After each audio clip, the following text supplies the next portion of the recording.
Oh, you're here. Hello, future grammar nerds. Sorry I'm late. I want to show you one more rule about semicolons. We've already looked at semicolons and how you can use them to join two independent clauses, but occasionally you might need semicolons when you're making a list. If you're making a slightly complicated list that has two sorts of things in it. For example, if I talk about Savar, and he worked in some different places. So he has worked in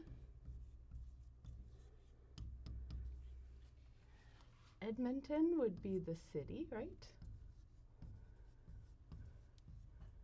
And the province would be Alberta. He worked in Flin Flon, that is a real place, and that's in Manitoba. And he also worked, so it's the last one, so I have to put an and, right?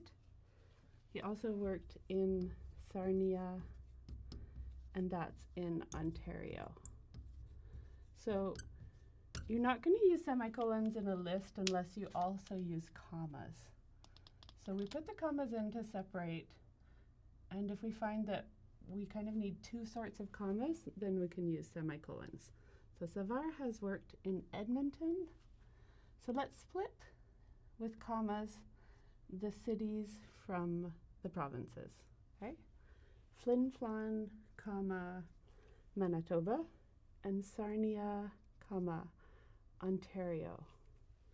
So if we just used commas to separate each of these three from each other, it would kind of mix people up because they wouldn't know which were separating the cities and the provinces and which were separating the different provinces. So we can use semicolons to do the second job.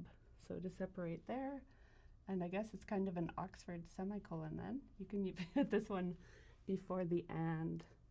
So that rule works even if your list is longer, with any kind of list that has like two sorts of things that need to be separated with commas, and then